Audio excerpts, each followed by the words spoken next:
The Murder Secret.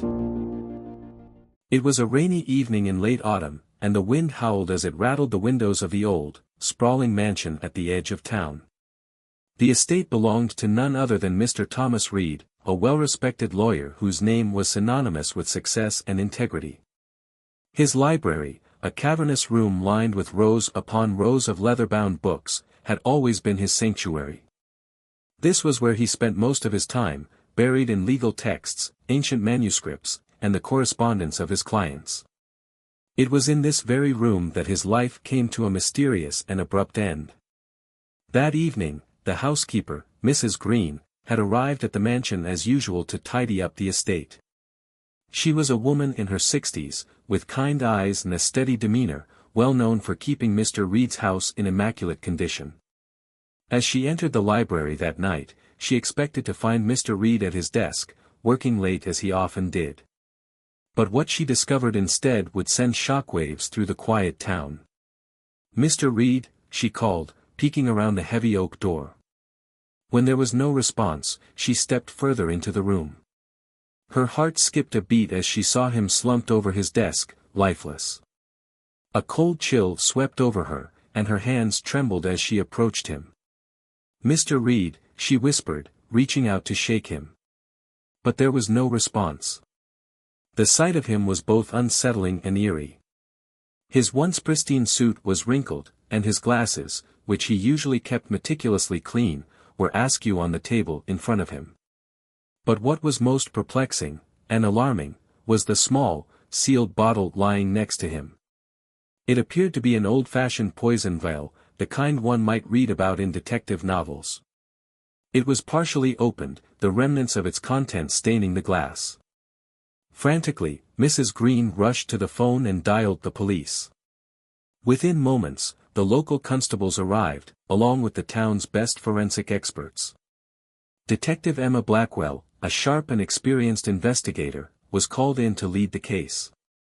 Her reputation for solving complex mysteries was well known, and she had an eye for details that others often missed. As she entered the library, she immediately began to assess the scene.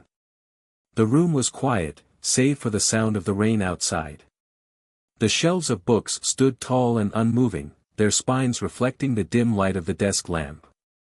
But the lifeless body of Mr. Reed told a story of its own. Mr. Reed was a man of routine, Detective Blackwell said, glancing at the police officers as they took notes.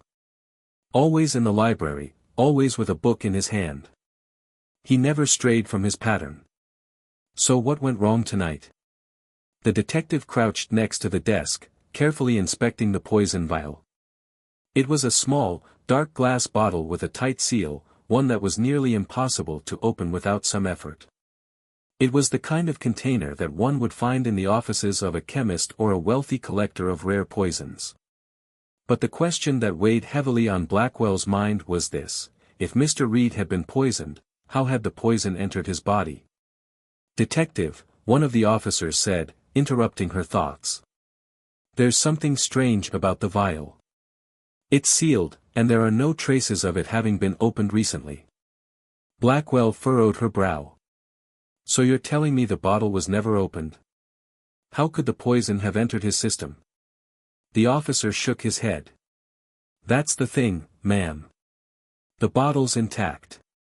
It's as if it was placed here as a clue, but it doesn't make sense." The detective rose from her crouch and began pacing around the room, her mind whirring with possibilities. Poisonings were a tricky thing to investigate, but the sealed bottle raised an even deeper mystery. "Someone wanted to leave a message," she muttered under her breath. The forensic team quickly got to work, examining the body and conducting the usual tests. It was clear from the initial analysis that Mr. Reed had indeed died from poisoning. But how could it have happened if the bottle was still sealed? The team found no signs of forced entry into the house, and no indication that anything had been tampered with, except for the vial. Hours passed, and the investigation began to turn up more questions than answers. There were no obvious signs of struggle, and nothing in Mr. Reed's life suggested any immediate threats to his safety. He was well liked by his colleagues and clients alike. He was a man of principle, not one to make enemies. But the detective knew better than to jump to conclusions. She spent the next few days interviewing those closest to Mr. Reed. The housekeeper, Mrs. Green, was questioned, as well as his colleagues from the law firm. No one seemed to have a clear motive, and no one had noticed anything unusual in the days leading up to his death. But then, one evening, the breakthrough came. Detective Blackwell had been rereading the files on Mr. Reed's cases when something caught her eye, a note in his ledger, a single line of handwriting that stood out: "The vial is the key." The next morning, Detective Blackwell stood before Mr. Reed's colleagues, the members of his law firm. "Tell me about the vial," she asked, her voice calm but firm. "Did Mr. Reed ever mention it to any of you?" A hushed silence followed, before one of the senior lawyers, Mr. Charles Grant, spoke up. "I knew about the vial," he said, his face pale. "But I never thought it would come to this." The detective raised an eyebrow. "What do you mean? What vial?" Mr. Grant looked around nervously. It was a part of a case Mr. Reed had been working on for years. A very dangerous case, involving a notorious criminal syndicate. Mr. Reed had been helping a whistleblower who had evidence that could take down the entire operation. He believed the syndicate might try to eliminate the whistleblower, and in turn, him. He was preparing for the worst. The pieces slowly began to fall into place. The vial was part of a collection Mr. Reed had kept for protection, rare poisons, each one more deadly than the last. He had never intended to use them, but the threat had become all too real. The sealed vial had been a precautionary measure, but someone had used it to end his life. As the investigation deepened, the detective uncovered the chilling truth: someone from the inside, someone who knew about Mr. Reed's plans, had poisoned him. The sealed vial was never meant to be opened, until someone with the right knowledge had found a way to make sure that Mr. Reed would never be able to reveal their secret. The mystery of Mr. Reed's death was solved, but it left a trail of unanswered questions.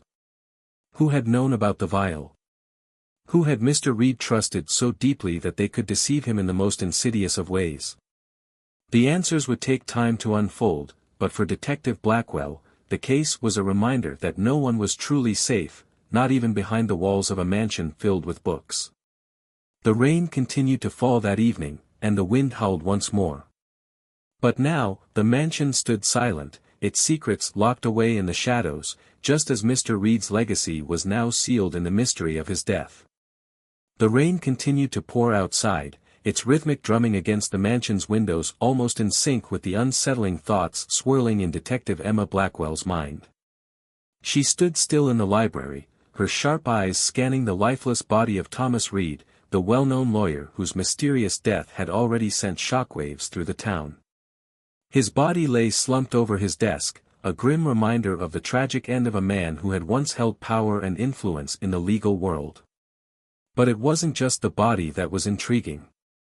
It was what lay beside it, a folded piece of paper, yellowed at the edges, resting on the polished oak surface of the desk.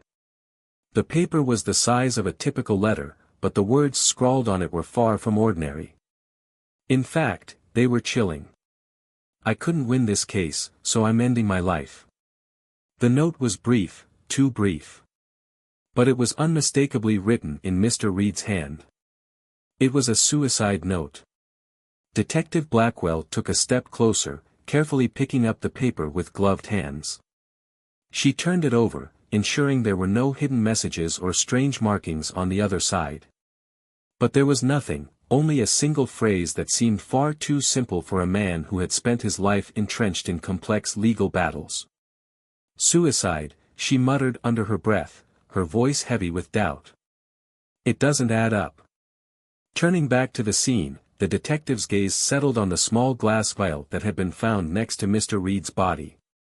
It was the same vial that had been found earlier during the initial investigation, an old, tightly sealed bottle that contained the deadly poison suspected of causing his demise.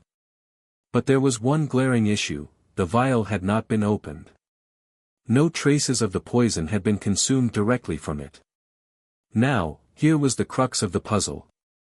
If Mr. Reed had truly intended to end his own life, Why hadn't he opened the poison vial?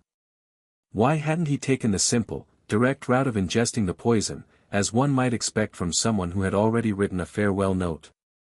The scene seemed to suggest a quiet and tragic end, but something about it didn't sit right with Detective Blackwell.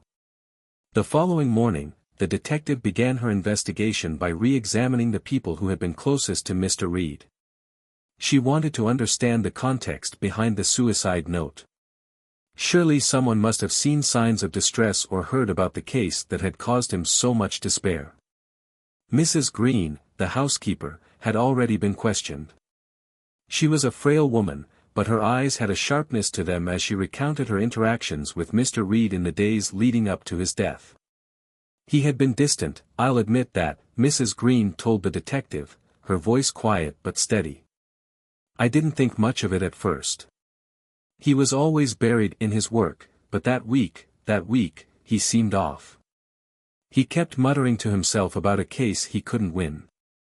What case? Blackwell asked, leaning in slightly, her tone both inquisitive and patient. Mrs. Green hesitated, wringing her hands together. I don't know the full details, but I overheard him on the phone several times. He was speaking to someone about a high-profile case. He was defending a client against some very serious charges. He was under a lot of pressure. Did he ever mention anyone specifically? Anyone who could have been involved in his case, the detective pressed. The housekeeper shook her head. No, but I do remember him saying something about being cornered. I thought it was just his usual way of talking about difficult cases. But now I wonder if it meant more. The detective's mind raced. Do you think he might have been talking about losing the case? Perhaps to the point where he felt suicide was his only option? I don't know, detective. I wish I could have helped him more. Blackwell gave a sympathetic nod before standing up to leave the room. It was clear that Mrs. Green had no more answers, but she might have given the detective the first glimpse of a bigger truth. A man like Mr. Reed, so meticulous in his work, wouldn't have just given up without a fight. There had to be more to the story. Back at the law office, Blackwell continued her investigation. She pulled together the facts on Mr. Reed's recent cases and began questioning his colleagues. Most of them claimed to have no knowledge of any personal struggles, but one person stood out, Charles Grant, a fellow lawyer who had worked alongside Reed for years. Grant was known to be a loyal colleague, but his demeanor during the interview was unsettling. Detective, Charles said, his voice low, I know what you're thinking. That Reed was on the verge of a breakdown. But I can assure you, he wasn't suicidal. He was too focused. He had his head in the game, even when things seemed impossible. And what about this case? Blackwell inquired, pulling out the suicide note for him to see. The note mentions a case that Reed couldn't win. Is that true? Charles hesitated, glancing at the note before meeting the detective's gaze. Yes, the case was a tough one. The odds were stacked against him. But there was something else, something strange. He was convinced that someone was sabotaging him. He had mentioned a hidden hand working against him, undermining his every move. Blackwell's eyes narrowed. Do you think someone inside the firm could have been working against him? Charles shifted uncomfortably in his chair. I don't know. But there's one thing I can't shake off. A few days ago, Reed had mentioned something about a backup plan. He was making sure certain files were locked away, things that were vital for his defense. And he kept talking about the vial, saying it was a safety net, but that he didn't trust it anymore. The detective felt a cold shiver run down her spine. A backup plan? Was Mr. Reed planning for something that never came to fruition? Or was the vial never meant to be used by him in the first place? The more Detective Blackwell delved into the case, the more the pieces seemed to shift. The suicide note could not be dismissed entirely. It was clear that Mr. Reed had been struggling, torn by the pressure of the case. But the unopened veil suggested something far darker, the possibility of foul play. As the investigation unfolded, Blackwell discovered something that would change everything. A close examination of the evidence revealed that the handwriting on the note, while appearing to match Reed's, had been forged. Someone had created the illusion of a desperate, final decision, but the truth was far from simple. The poison bottle, once thought to be a clue in a suicide, was in fact part of a much larger scheme, a scheme that involved not only sabotage from within Mr. Reed's firm, but also a well-calculated murder that had been made to look like the tragic end of a man who couldn't handle defeat. Blackwell knew then that this wasn't a case of suicide, but a case of murder disguised as one. The truth, she realized, was far more complex than anyone had first imagined. The town of Ashwood had never seen a case like the death of Thomas Reed. The well-known lawyer's sudden and mysterious demise had sent waves of confusion and disbelief throughout the community. Just days earlier, he had been seen walking through town with his usual brisk pace, his eyes focused and determined. But now, he lay lifeless in his own library, a man who had everything, wealth, respect, power, yet had been taken away by something unseen, something sinister. Detective Emma Blackwell had been on the case from the very beginning. As each new piece of evidence came to light, she grew more certain that this was not a simple case of suicide or an accidental death. Something deeper, darker, was at play. It was the discovery of the poison bottle next to Mr. Reed's body that had first raised suspicions. But the real turning point came when the witnesses, including the maid, Mrs. Green, revealed a crucial detail: Thomas Reed had not eaten or drunk anything all day. Mrs. Green sat across from Detective Blackwell, her wrinkled hands folded neatly in her lap. The elderly woman was a fixture in Reed's home, having worked for him for over a decade. Her relationship with the lawyer had been one of quiet loyalty, a bond formed through years of shared routine. But the day of his death had shattered that routine, leaving Mrs. Green with questions she couldn't answer. "I don't understand it, Detective," Mrs. Green said, her voice quivering slightly. "He didn't touch his breakfast or lunch, not a bite or a sip. It was strange. He always ate, always had his coffee. But that day? Nothing." Detective Blackwell leaned forward, her sharp eyes fixed on the maid. "He didn't eat or drink anything at all. Are you sure?" The maid nodded solemnly. "I'm certain. He sat in his library all morning. He had papers spread out in front of him, but when I came to check on him, he hadn't moved. He said he wasn't hungry. But I thought it was odd. He's always been one to take his meals on time." "What time did you last see him before?" Blackwell paused, choosing her words carefully, "before he was found dead?" Mrs. Green thought for a moment. "It was around noon. I had brought him his usual lunch, some soup, a sandwich, and his tea. He thanked me but said he wasn't in the mood for it, that he had too much work to do. I left the food on his desk, but when I returned later, it was untouched." Blackwell's mind raced as she processed this information. Reed's lack of appetite that day was strange, but it was the absence of food or drink in his system that was beginning to unravel the mystery. If he hadn't eaten or drunk anything, how had the poison entered his body? It didn't make sense. A slow-acting poison, one that could be ingested or absorbed over time, perhaps, but Reed hadn't consumed anything. The poison, if it had been ingested in a typical fashion, wouldn't have had an effect unless he had eaten something that morning. And that was not the case. As Blackwell continued her investigation, she turned to the other members of Reed's household, hoping for more clues. The family cook, Janet, was the next to be questioned. Janet was a tall woman with a warm smile, but today, she appeared strained, her eyes red from a sleepless night. "Mr. Reed wasn't feeling well, you say?" Blackwell asked, tapping her notebook with a pen. "He didn't eat or drink anything all day?" Janet sighed deeply, her fingers twisting together. "He was fine when he came down for breakfast. In fact, he was in high spirits that morning. But by lunchtime, he seemed distant.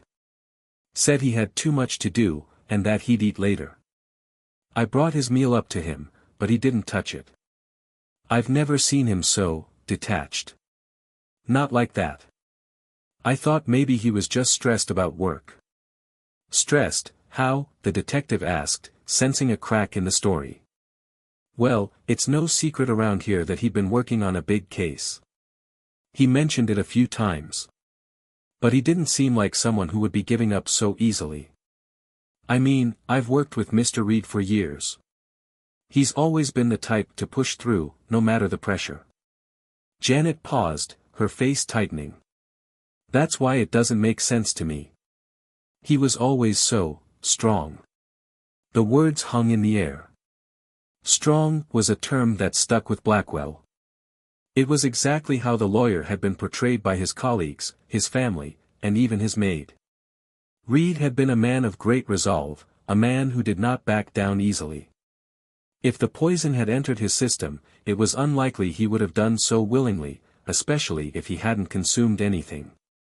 Later that afternoon, Blackwell visited the local coroner's office. She needed a clearer understanding of the poison's effects and how it could have been administered without food or drink. Dr. Harrison, the coroner, had already conducted the preliminary autopsy, but the detective was hoping for more insight into the exact cause of death. "Detective, you're right to be puzzled," Dr. Harrison began, his face grave as he flipped through his notes. The victim had the typical signs of poisoning: dilated pupils, labored breathing, and internal damage consistent with toxins. But there's no trace of food or drink in his stomach. Nothing at all. That's what I'm struggling to understand, Blackwell replied, pacing back and forth. He hadn't eaten or drunk anything, and yet the poison was in his system. How? The coroner shrugged slightly. It's possible the poison was absorbed through his skin. A contact poison, perhaps. That could explain why he showed signs of poisoning without ingesting anything. It's a rare method, but it does happen. Blackwell's eyes narrowed in thought. So you're saying he could have absorbed the poison through his skin? Exactly, Dr. Harrison confirmed. If he had come into contact with a contaminated surface or handled something with the poison on it, it could have entered his bloodstream that way. It's subtle, often undetectable at first, but it would explain the lack of food or drink in his system. The detective's mind raced as she tried to piece together the sequence of events. Reed hadn't eaten or drunk anything all day, but he must have come into contact with the poison somehow. The question now was, how? And who would have had access to him in such a way? Blackwell returned to Reed's estate with renewed determination. She examined every inch of the library, looking for any potential surface that could have been contaminated. There, on the desk where Mr. Reed had been working, was a faint stain. It was barely noticeable, a small smudge on the corner of the desk that could easily have been missed. The detective's heart skipped a beat. Could it be? She whispered to herself. After a closer inspection, Blackwell realized the smudge was more than just dust or ink. It was a residue, a faint trace of something that could have easily transferred poison from one place to another. If Reed had touched that spot, it would explain how the poison had entered his body. But who had left it there? And why? The investigation into Thomas Reed's death had taken an even darker turn. The absence of food and drink, coupled with the strange trace of poison on his desk, deepened the mystery even further. Reed had been poisoned, but not in the usual way. Somehow, someone had found a way to deliver the toxin without him ever ingesting a single thing. With each new detail, Blackwell's suspicion grew: someone was not only trying to kill Mr. Reed, they were trying to make it look like a simple suicide. But the detective knew better. The deeper she dug, the closer she got to the true murderer, and the twisted story that had been hidden for far too long. The smell of old wood and dust hung in the air as Detective Emma Blackwell returned to Thomas Reed's library.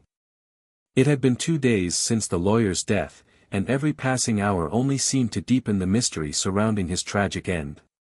The clues didn't add up, and every explanation she'd considered only led to more questions. The initial investigation had revealed the sealed poison bottle beside Mr. Reed's body, but the coroner's findings had only complicated things further. Reed had not consumed any food or drink that day, which meant the poison must have entered his body in a different way. The idea that it could have been absorbed through his skin was plausible, but how? The poison bottle had been found unopened, and there was no obvious sign of external injury or contamination on his body. Emma paced slowly across the room, her eyes scanning every inch of the desk. The dark wood gleamed in the soft light of the lamp beside it. The papers that had once been neatly stacked were now in disarray, as though someone had hurriedly rifled through them. Among the clutter, a single object caught her eye, a book. It was a thick, leather-bound volume, worn at the edges, resting on the corner of the desk. The title, embossed in gold letters, read Legal Precedents, a guide for defense lawyers. The book didn't seem out of place. Reed had been a lawyer, after all. But as Emma reached for it, something about it felt off. There was an unusual stillness in the room, as if the book was hiding something more than just pages of legal jargon.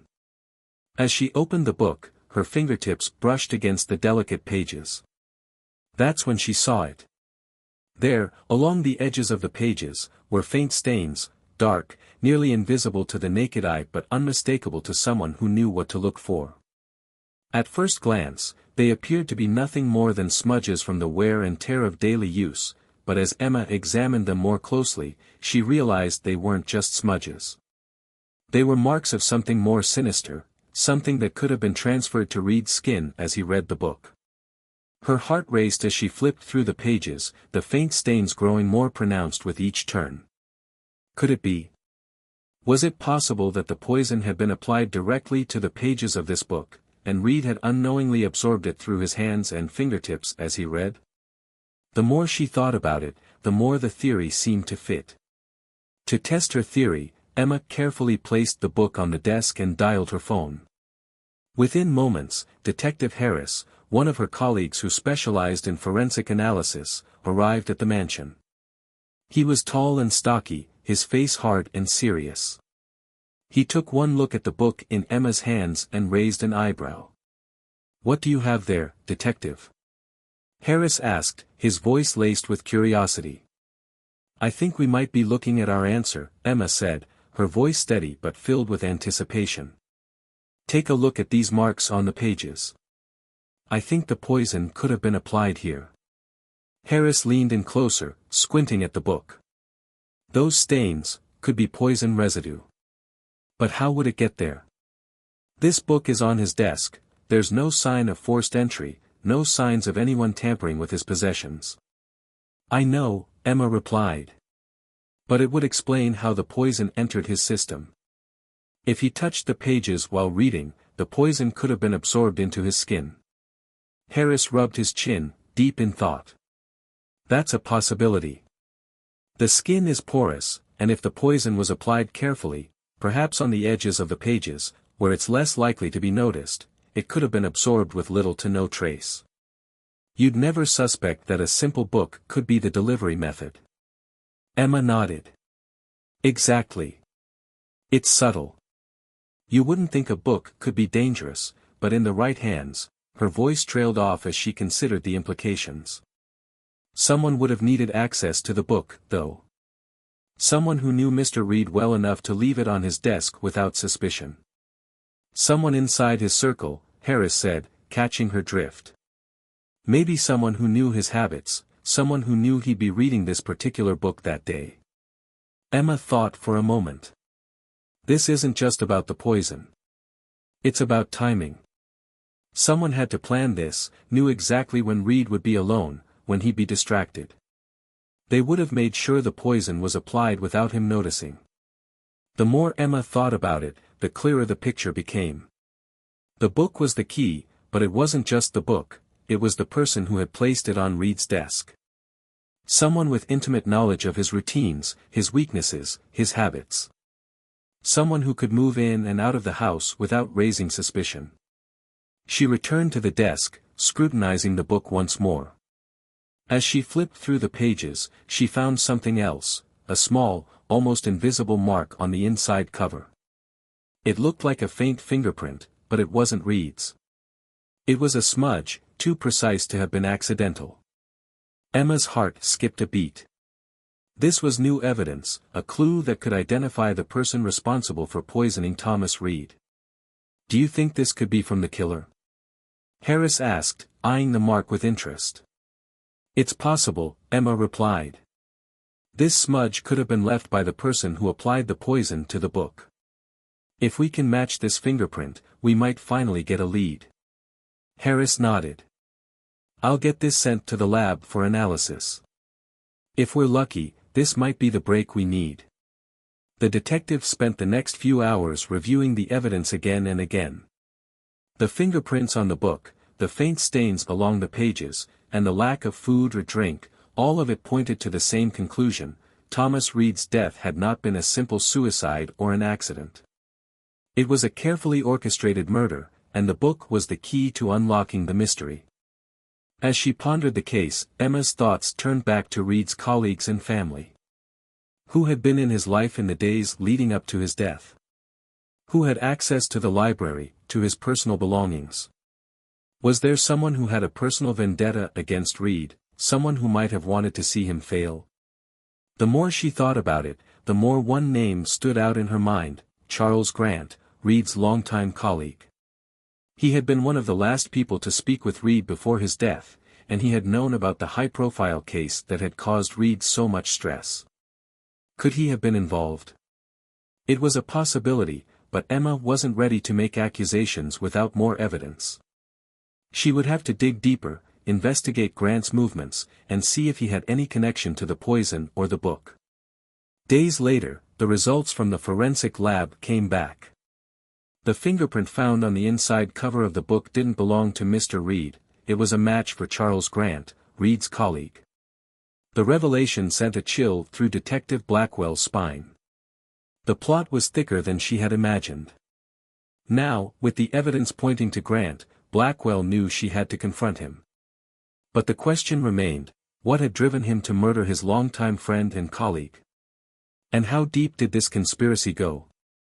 The investigation was far from over, but for the first time, Emma Blackwell felt the thrill of finally being on the right track. The book had been the clue that had cracked the case wide open, and she was determined to see it through to the end. With each step closer to the truth, the mystery of Thomas Reed's death was beginning to unravel, piece by piece. And the answer lay hidden in the pages of a book, a clue that had been right under everyone's nose the entire time. The case of Thomas Reed's mysterious death was growing more complicated by the hour. With each new clue, Detective Emma Blackwell found herself being drawn deeper into a web of secrets and lies.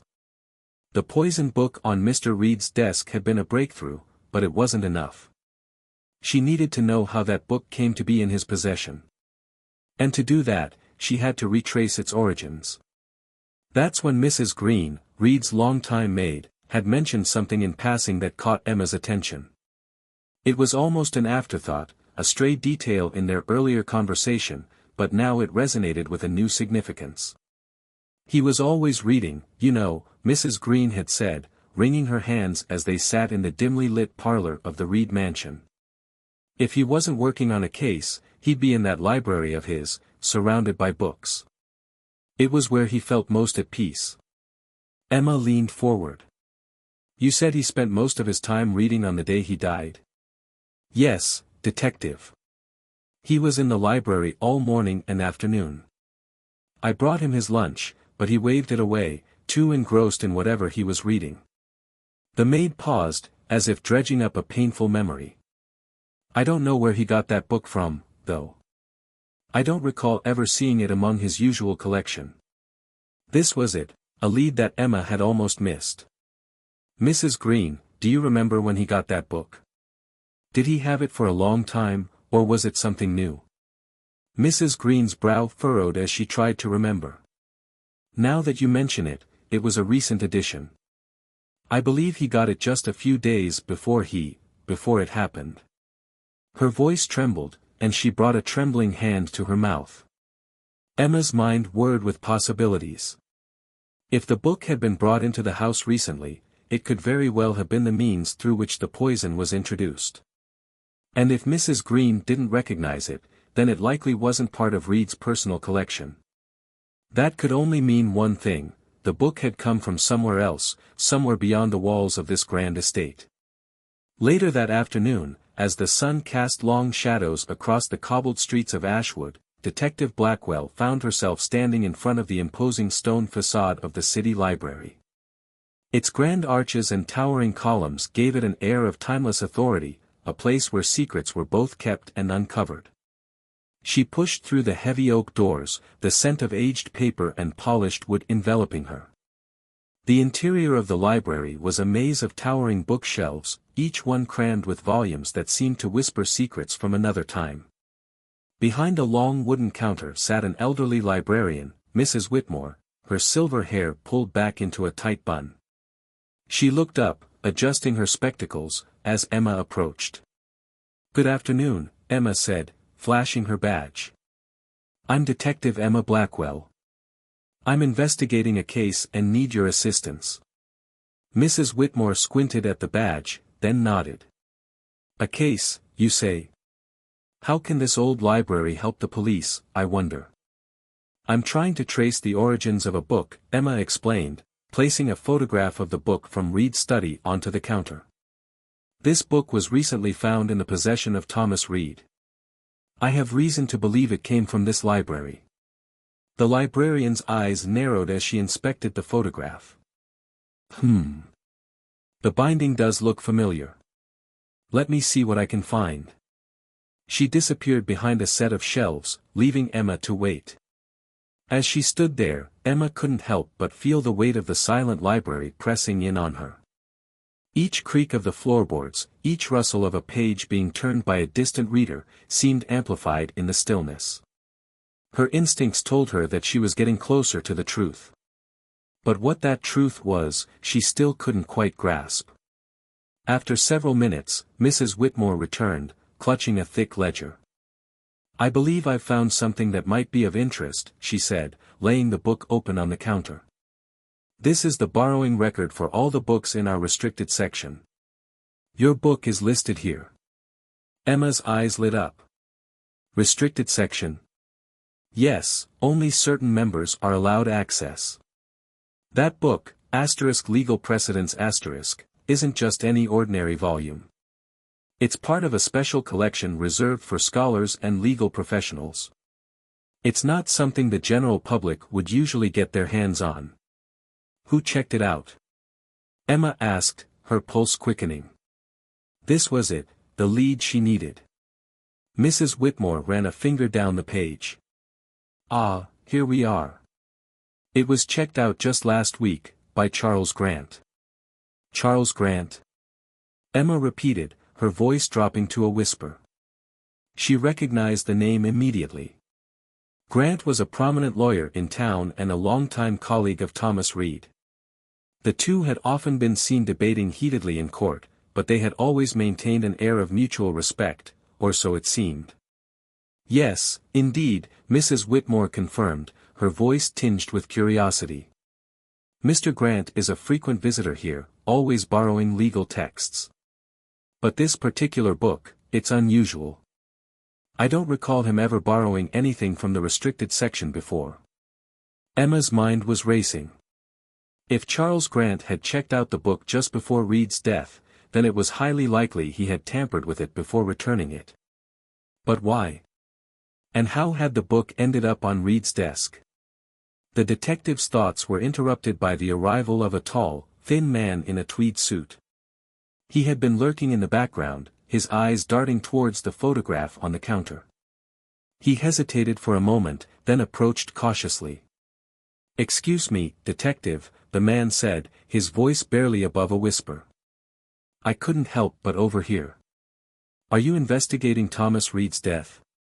"Yes, I am," Emma replied, sizing him up. "And you are?" "My name is Arthur Blake. I'm a researcher here at the library.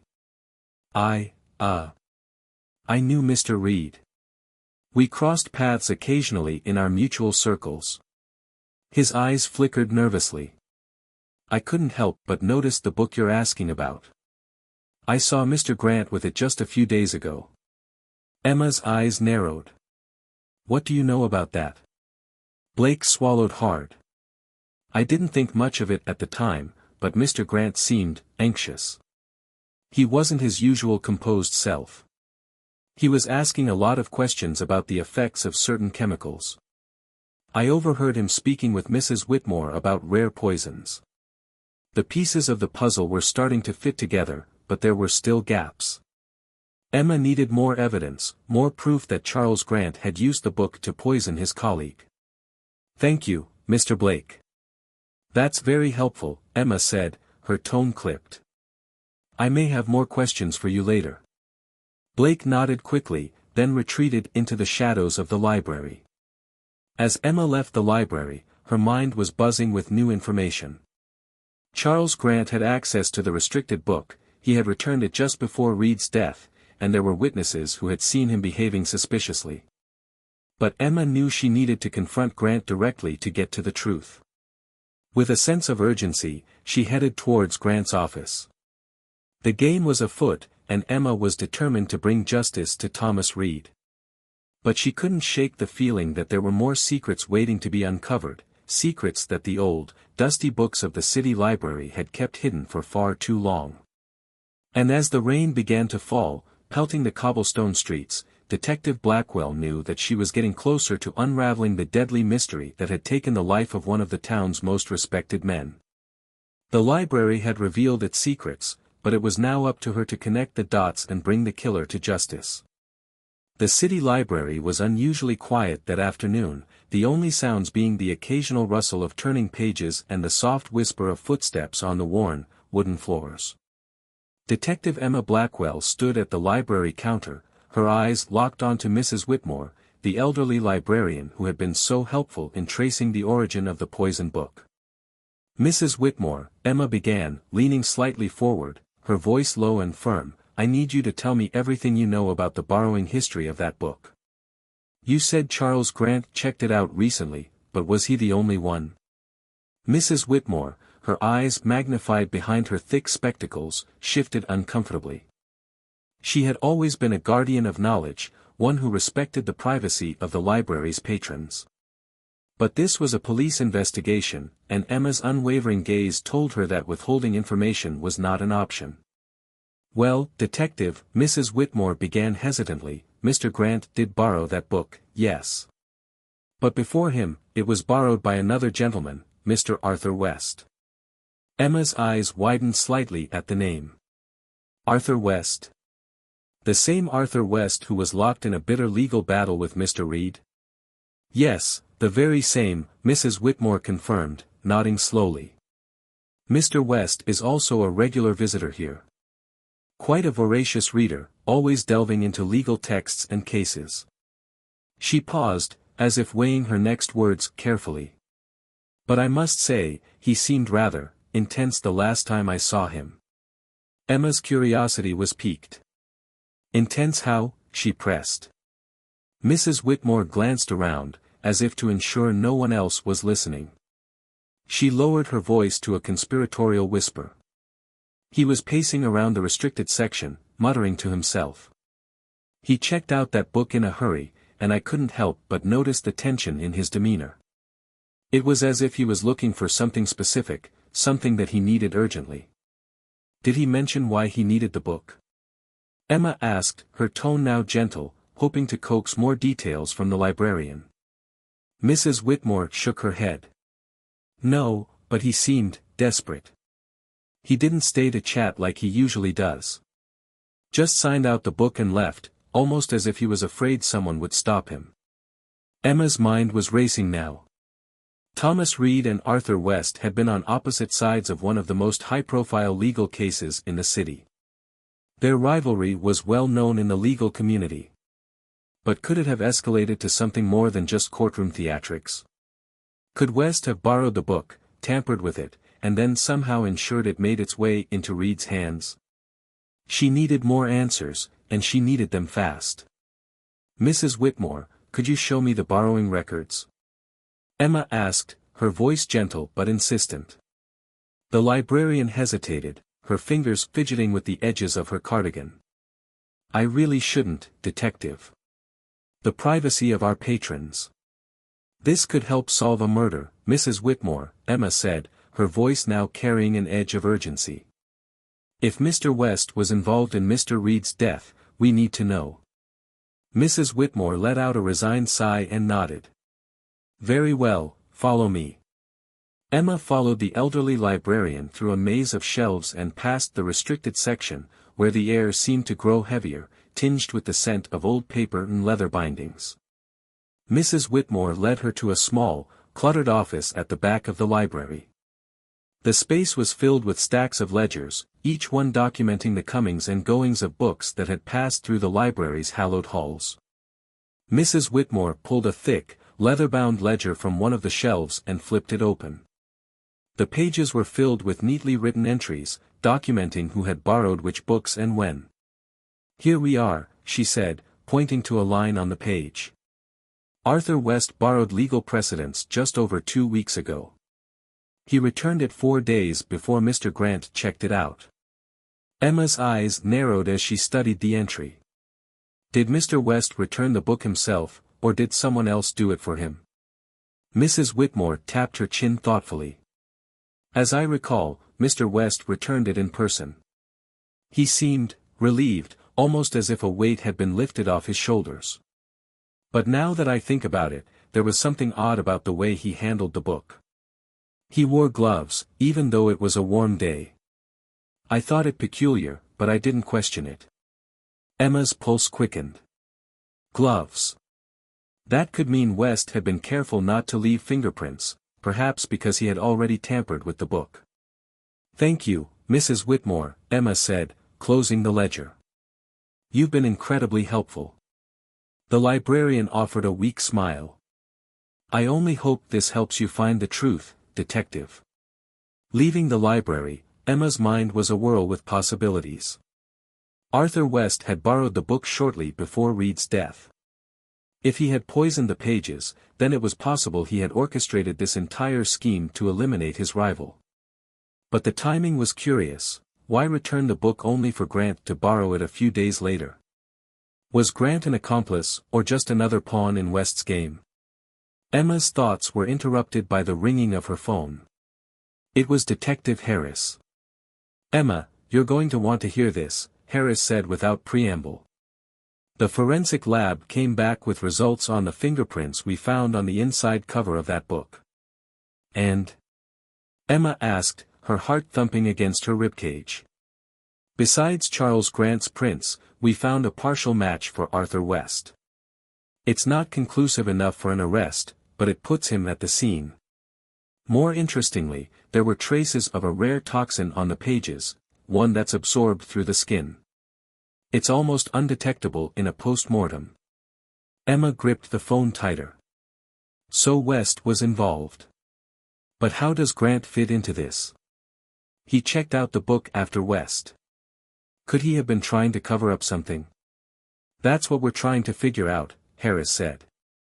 But if you ask me, it looks like West set this whole thing up and Grant might have stumbled onto it too late. Emma nodded to herself. I'm heading to West's office next. If he's involved, he won't be able to hide it for long.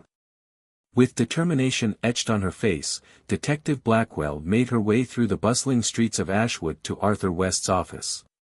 The evening sun was casting long shadows, and there was an electric tension in the air, a feeling that something significant was about to break in this case.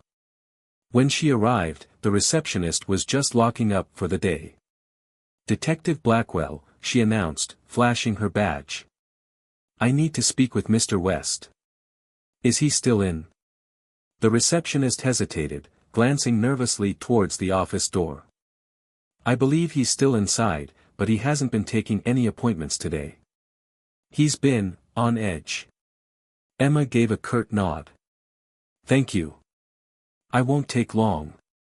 Pushing open the door to Arthur West's office, she found him hunched over his desk, surrounded by piles of paperwork.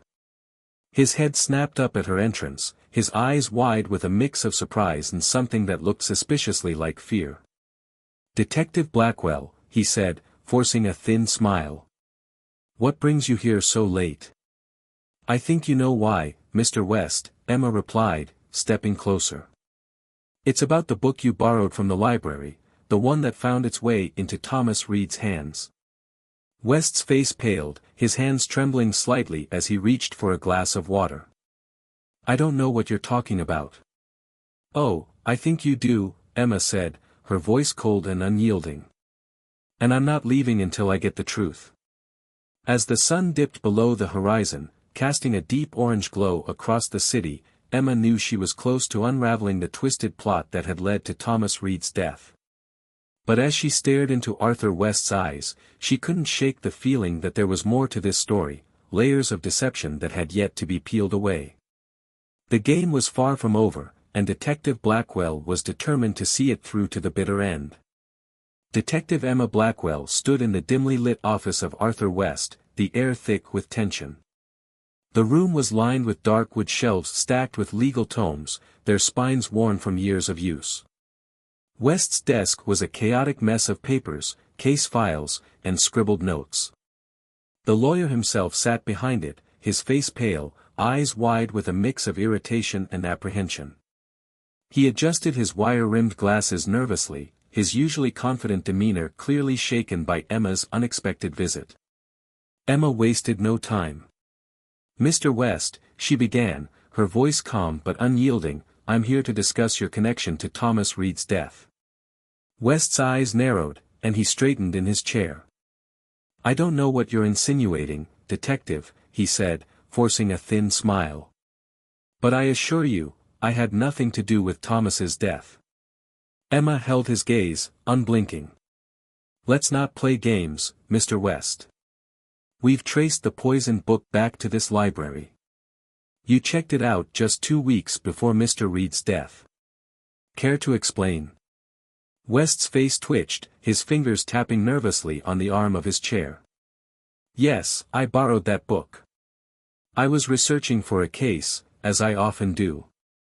But I returned it days before Thomas even had it in his possession.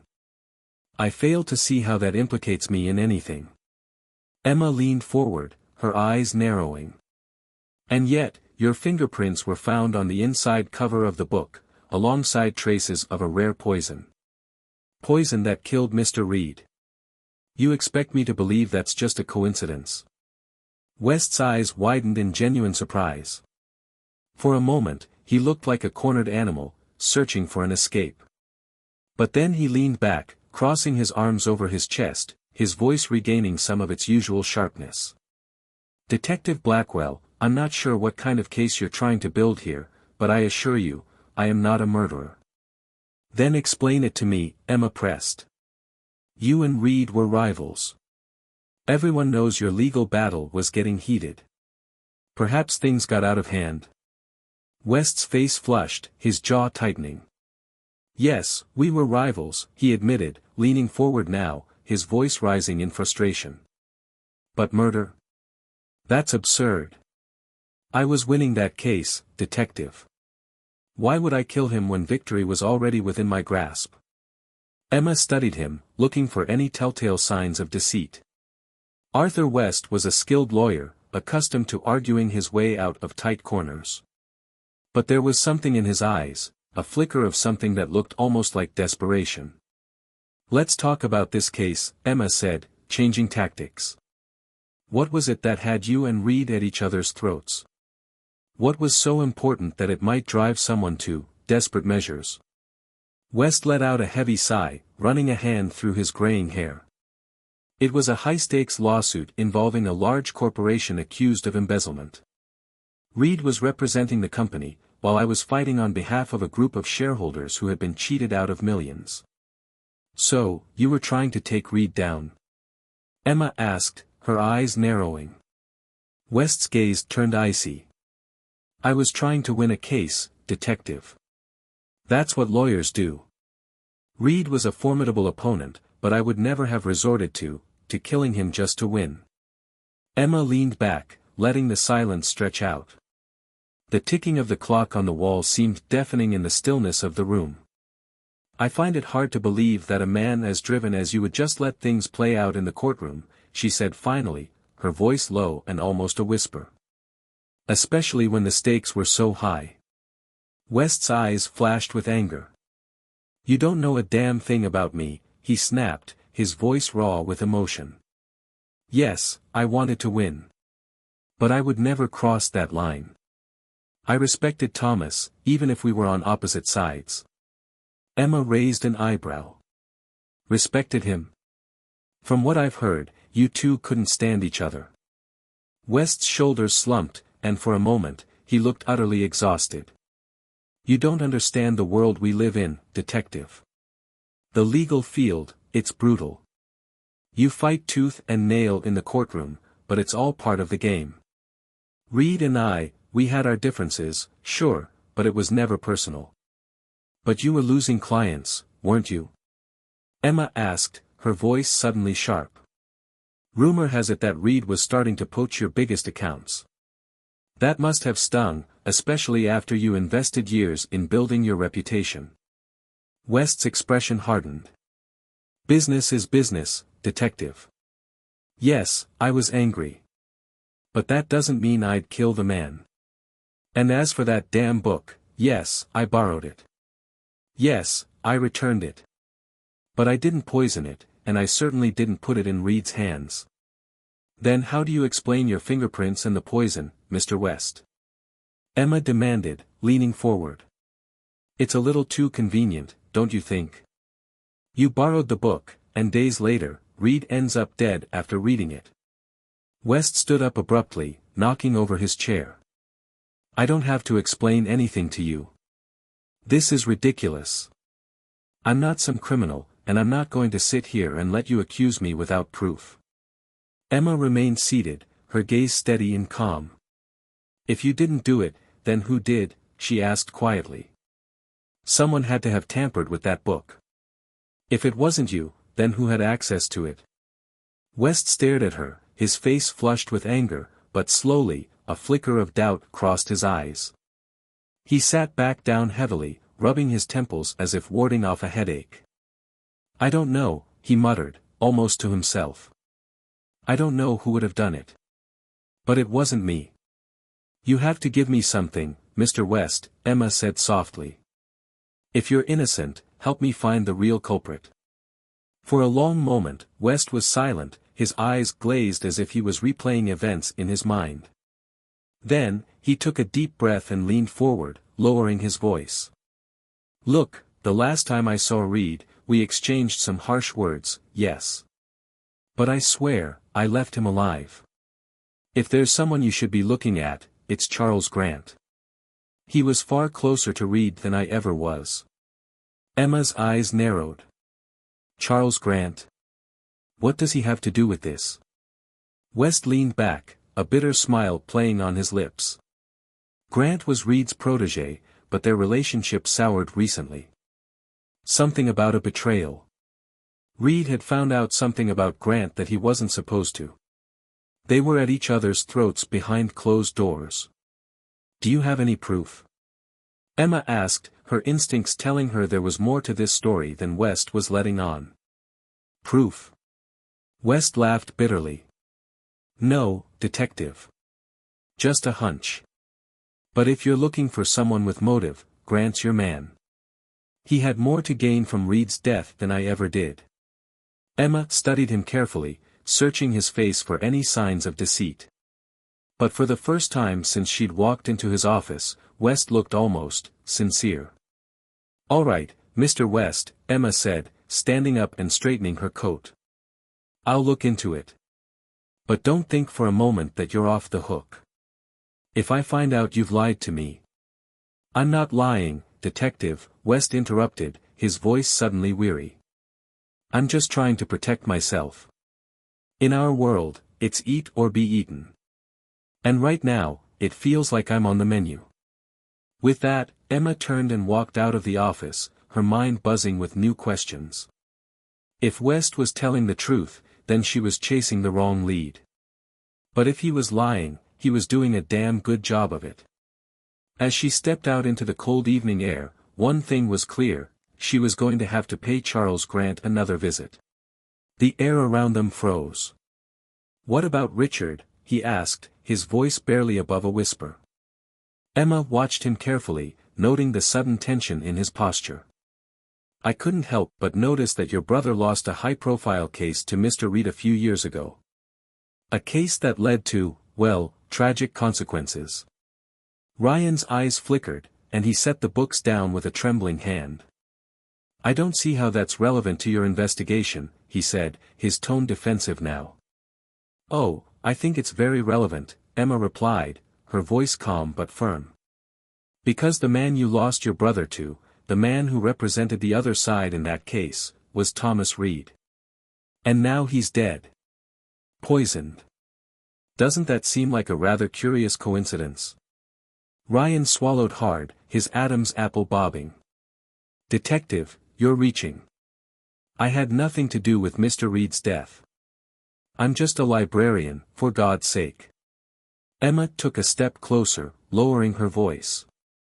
A librarian who had access to the very book that killed him. A librarian who could easily tamper with it before it was reshelved. And, most importantly, a librarian who had a very personal reason to hate Mr. Reed. Ryan's eyes darted around, as if searching for an escape route. But he remained rooted behind the desk, his face growing paler by the second. You have no proof, he stammered. You can't just accuse me based on some tragic event from years ago. Emma leaned in closer, her eyes never leaving his. Maybe not yet. But your connection to Richard's death gives me reason to dig deeper. So why don't you make this easier on both of us and tell me the truth? What really happened with that book? Ryan's shoulders sagged, and he let out a heavy sigh. For a moment, Emma thought he was going to confess. But then, with a flash of defiance, he straightened his back and met her gaze. Detective, you're barking up the wrong tree, he said, his voice now steadier. Yes, Richard was my brother, and yes, losing that case destroyed him. But that was years ago. I've made my peace with it. Emma raised an eyebrow. Have you? Because from where I'm standing, it looks like you had plenty of motive to take revenge on Reed. Ryan's jaw clenched, and his eyes blazed with a fire that hadn't been there before. You don't understand, he spat out. Richard wasn't just ruined by that case. He was humiliated. Reed didn't just defeat him in court, he made a spectacle of it. He destroyed Richard's reputation. My brother, he couldn't handle it. And you think that justifies murder? Emma asked quietly. Ryan's expression crumbled, and for a moment, he looked utterly broken. I didn't kill him, he whispered, his voice raw with emotion. I swear. I hated Reed for what he did to my brother, but I would never. I couldn't, he trailed off, his eyes glistening. Emma watched him, her detective instincts firing on all cylinders. There was pain in Ryan's voice, but was it the pain of a grieving brother, or the guilt of a man who had finally taken revenge? You were seen handling the book, Ryan, Emma said, her tone softening slightly. Mrs. Whitmore told me she caught you near the return cart shortly after Arthur West brought it back. If you had nothing to hide, why were you so interested in that book? Ryan wiped a hand across his face, as if trying to erase the turmoil etched there. I was just curious, he admitted. I saw the book come back from West, and I knew Reed was checking it out next. I wanted to see what Reed was reading. To see if there was something in those pages that could explain why he was such a ruthless bastard. Emma tilted her head. So you handled the book, but you didn't poison it? Is that what you're telling me? Ryan nodded, a tear slipping down his cheek. I swear, detective. I just looked through it. I didn't even think about poison. I wouldn't know where to get something like that, let alone use it. Emma studied him, weighing his words. There was genuine sorrow in his eyes, but that didn't necessarily make him innocent. People were capable of the darkest deeds when driven by grief and anger. All right, Mr. Sharp, Emma said after a long pause. I'm going to give you the benefit of the doubt for now. But I need you to stay close. I'll be looking into every detail of your story, and if I find out you're lying, she let the threat hang in the air. Ryan nodded numbly, his shoulders sagging with relief, or was it exhaustion? I have nothing to hide, detective. I just want to move on. Emma turned and walked away, her mind churning with possibilities. Was Ryan Sharp truly an innocent man caught in the crossfire of her investigation? Or was he a cunning player who had just slipped through her fingers? Either way, she couldn't shake the feeling that she was missing one final piece of the puzzle. And she was going to find it, no matter what it took. Detective Emma Blackwell stood outside Ryan Sharp's modest brick home, the weight of her discovery pressing heavily on her chest. The chill of the evening air bit into her skin, but she ignored it, her mind focused on what awaited her inside. The pieces had finally fallen into place, and now she was here to confront the man she believed to be behind Thomas Reed's death. Emma knocked on the door, her knuckles rapping against the wood with a firm, steady beat.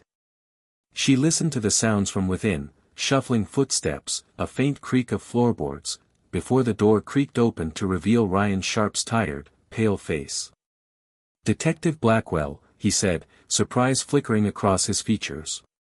"What are you doing here?" "I need to speak with you, Mr. Sharp." "It's important." Emma's tone left no room for argument. Ryan hesitated, glancing over his shoulder into the dimly lit interior of his home. After a moment, he stepped aside. "All right, come in," he said, his voice tight. Emma stepped inside, her eyes sweeping over the cramped living room. The space was cluttered, filled with books stacked haphazardly on every available surface. But what caught her attention was the wall to her left. There, prominently displayed, was a portrait of a man who looked strikingly similar to Ryan, his late brother, Richard Sharp. Emma's heart quickened. The portrait was clearly lovingly framed, the kind of dedication only someone grieving a deep loss would display. This was the confirmation she needed. Ryan Sharp's obsession with his brother's memory had driven him to do the unthinkable. Ryan noticed her gaze lingering on the portrait. His face tightened, and he crossed his arms defensively. "That's Richard," he said softly, his voice barely more than a whisper. "He was everything to me." Emma turned to face him, her eyes narrowing. "Everything, huh? Enough to kill for?" Ryan flinched as if she had slapped him. "I don't know what you're talking about." Emma took a step closer, her gaze unwavering. "I know what you did, Ryan. You poisoned that book, knowing that Thomas Reed would be the next person to read it." Ryan's eyes widened, his face turning a shade paler. "That's absurd. I've already told you, I had nothing to do with Mr. Reed's death." "Enough with the lies," Emma snapped, her voice rising. "You hated Reed for what he did to your brother. You knew he was the reason Richard took his own life after losing that case. So you decided to take justice into your own hands, didn't you?" Ryan's hands trembled as he ran them through his thinning hair. For a moment, he seemed on the verge of breaking down. But then, like a dam bursting, years of bottled-up emotion flooded out. "You don't understand, detective," Ryan shouted, his eyes wild. "Do you know what it was like to watch my brother waste away? To see him destroyed by that man, all because Reed was more ruthless, more willing to play dirty?" His voice broke, and he turned away, fists clenched at his sides. Emma remained silent, letting his words hang in the air like a heavy fog. She had been right about Ryan's motive, but she needed him to admit it, to finally drop the facade. Ryan turned back to her, his face contorted with pain. "Richard, he was everything to me. We grew up with nothing. No parents, no money. All we had was each other. And when Richard became a lawyer, it was like we had finally made it. He was supposed to be the one to lift us out of the gutter. But then Reed, that bastard, he crushed him." Tears glistened in Ryan's eyes, but Emma remained focused. "So, you decided to make Reed pay," she said, her tone softer now. "You poisoned the book, didn't you?" For a moment, Ryan looked like he might deny it again. But then, he seemed to deflate, his shoulders slumping as if the weight of the world had finally pressed him into the ground. "Yes," he whispered. "I did it. I poisoned the book." Emma felt a chill run down her spine. Even though she had been expecting his confession, hearing it out loud made it all too real. "How did you do it?" she asked quietly. Ryan sighed, rubbing his eyes as if trying to erase the memories. "After Arthur West returned the book, I knew it would be a while before it was checked out again. I had access to a rare poison, a type that absorbs through the skin on contact. I used a brush to apply it to the corners of the pages. It was a small amount, but enough to be lethal if someone handled the book for long enough." Emma's mind raced, piecing together the final puzzle. That's why Reed's body showed no signs of ingestion. He hadn't eaten or drunk anything all day. The poison had seeped into his skin while he read. It was a brilliant yet horrifying plan. "Why use the book?" Emma asked, her voice almost a whisper. "You could have used something else, something less traceable." Ryan let out a bitter laugh. "Because books were Reed's weakness. He was obsessed with them, spent every waking moment reading. I wanted him to die doing the thing he loved most. I wanted him to suffer, just like Richard did." Emma stared at the broken man before her, torn between pity and disgust. "So, you took justice into your own hands," she said softly. "But all you've done is ruin another life, yours." Ryan shook his head, a hollow, defeated look in his eyes. "What life, detective? I lost everything when Richard died. I was just existing after that. Reed took my brother's life, and now I've taken his." Emma's heart ached for the pain that had driven Ryan to such desperate lengths, but she couldn't let that cloud her judgment. "I understand that you were hurting, Ryan," she said, her voice firm but compassionate. "But murder is never the answer. Richard wouldn't have wanted this." Ryan crumpled, his knees buckling as he fell to the floor. "I don't know what he would have wanted anymore," he sobbed, burying his face in his hands.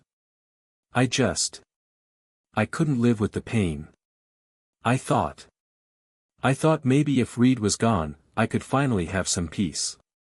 Emma crouched down beside him, her voice gentler now. "But all you've done is trade one pain for another. There's no peace in vengeance, Ryan. Only more suffering." Ryan's sobs quieted, and he looked up at her, his face streaked with tears.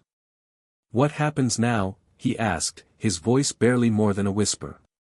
"You'll be taken into custody," Emma said. "There will be a trial. But maybe if you cooperate, they'll show you some leniency."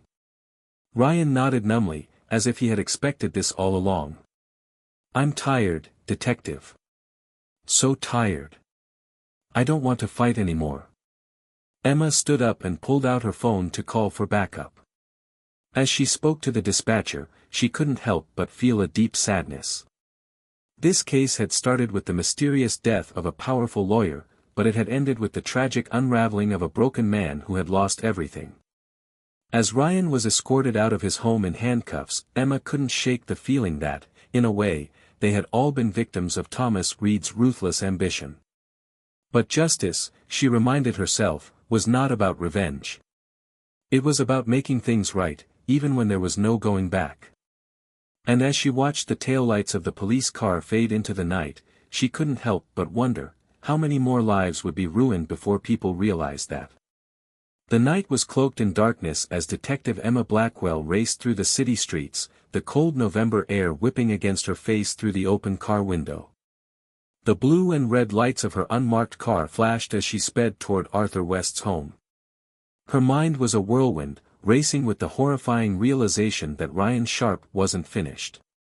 He had already confessed to poisoning the book that killed Thomas Reed. But Emma's gut told her there was another, more urgent piece of the puzzle, a piece that could cost another life tonight. Earlier, just after Ryan's tearful confession, Emma had noticed something strange, a cryptic note on his desk that read, "One down. One more to go. At first, she thought it was simply a deranged expression of his satisfaction over Reed's death. But as she'd pieced together the timeline, dread began to gnaw at her. If Reed was the first, then the second, could only be Arthur West. Damn it, Emma muttered under her breath, pressing the gas pedal even harder. She couldn't afford to be late, not when West's life was on the line. Emma arrived at Arthur West's stately mansion on the outskirts of town. It was eerily quiet, the imposing stone structure bathed in the dim glow of outdoor lamps. She jumped out of her car, her heart pounding as she sprinted up the cobblestone pathway. She pounded on the door, her fist slamming against the heavy wood. "Mr. West. Open up. It's Detective Blackwell," she shouted, her voice echoing through the still night. There was no response. Fear clawed at her chest as she tried the doorknob, relieved to find it unlocked. She pushed the door open and rushed inside, her eyes scanning the elegant foyer. A flicker of light came from the study down the hall, and she bolted toward it, praying she wasn't too late. As she burst into the study, she found Arthur West seated in his plush leather chair, his eyes fixed on a book he had just started to open. The old lawyer looked up in surprise, his reading glasses perched precariously on the bridge of his nose. "Detective Blackwell?" West asked, frowning. "What's the meaning of this? Barging into my home at this hour?" Emma didn't waste time with pleasantries. She rushed to his side and slapped the book out of his hands. It fell to the floor with a dull thud. "Step away from that book, Mr. West," she barked, her voice sharp with urgency. West stared at her in shock, his brows knitting together in confusion. "What the devil are you doing?" he demanded. "That's a gift from Ryan Sharp. He said it was an old legal text he thought I'd enjoy."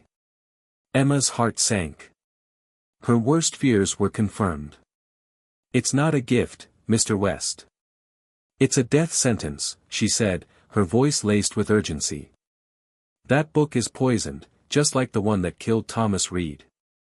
West's eyes widened, the color draining from his face. "Poisoned? Are you serious?" His voice wavered, his hand shaking slightly as he pointed to the book on the floor. "Yes," Emma confirmed. "Ryan Sharp confessed to poisoning the book that killed Reed. But he wasn't done. He intended for you to be next." West stumbled back, his face a mask of horror. "Why? Why would he want to kill me?" he stammered. Emma kept her eyes on the doorway, half expecting Ryan to burst in at any moment. "It's revenge, Mr. West. Ryan's brother, Richard, lost everything after the case he lost against Reed, and you. Reed may have been the one who humiliated Richard in court, but you were on the opposing side. In Ryan's eyes, you were just as guilty." Arthur West looked as if he had aged a decade in mere seconds. He sank into his chair, trembling. I never meant to ruin anyone's life. It was just business," he whispered, his voice barely audible. Emma crouched to inspect the book, careful not to touch the pages. The faint scent of chemicals confirmed her suspicion. It was laced with the same deadly poison that had killed Reed. She had arrived just in time. If West had turned one more page, the poison would have seeped into his skin. But before Emma could breathe a sigh of relief, the sound of hurried footsteps echoed through the hallway. Her instincts flared, and she turned toward the door just as Ryan Sharp appeared, his eyes wild and frantic. "Stop!" Ryan shouted, brandishing a knife, his face twisted with desperation. "You have no idea what they did to Richard. They deserve to die." Emma raised her hands slowly, trying to keep her voice calm. "Ryan, it's over. I know you're hurting, but this isn't the way. You've already taken one life. Don't ruin yours any further." Ryan's hand shook, the knife glinting under the dim study light. Tears streamed down his face, his voice breaking. "Do you know what it's like to watch someone you love waste away because of people like him?" He pointed the knife at West, who cowered behind his desk. "Richard was my brother. My only family. And they took him from me. Ryan cried out, his voice filled with anguish. Emma took a cautious step forward. I know you're hurting, Ryan. But killing West won't bring Richard back. It'll only drag you deeper into a darkness you can't escape. Ryan's eyes darted between Emma and West, his resolve wavering. For a moment, it seemed like he might lower the knife. But then, as if a switch flipped in his mind, he lunged forward, aiming for West. In a split second, Emma sprang into action. She tackled Ryan to the ground, the knife skidding across the floor. They struggled for a moment, Ryan's strength fueled by raw, desperate rage. But Emma managed to pin him down, her breath ragged as she wrestled his hands behind his back. It's over, Ryan, she panted. You're under arrest. Ryan let out a guttural sob, the fight leaving his body all at once. Emma kept her grip tight, refusing to let her guard down. She called for backup, her voice steady despite the adrenaline coursing through her veins. Within minutes, the sound of sirens filled the air, and uniformed officers stormed into the study. They hauled Ryan to his feet, his tear-streaked face twisted with grief and regret. As they led him away, Ryan looked back at Emma. I just wanted justice for Richard, he murmured, his voice broken. But I lost everything. Emma watched him go, a heavy sadness settling in her chest. She understood the pain of losing someone, the desperation to make things right. But vengeance had consumed Ryan, turning him into the very thing he despised. Arthur West, still pale and shaken, turned to Emma. Detective, you saved my life. I don't know how to thank you. Emma gave him a tired smile. Just, try to live a life that honors those who didn't make it. That's thanks enough. As she walked back to her car, the weight of the case finally lifted from her shoulders. The city's lights flickered in the distance, and for a moment, she allowed herself a small measure of relief. But she knew there would always be another case, another tragedy waiting to unfold. In a world filled with shadows, Emma Blackwell would continue to seek the truth, even when it led her into the darkest corners of the human soul. Tonight, at least, she had managed to save one life. But the cost had been high. And as the city slept, Emma couldn't help but wonder, how many more broken souls were out there, waiting for their turn to exact a deadly revenge.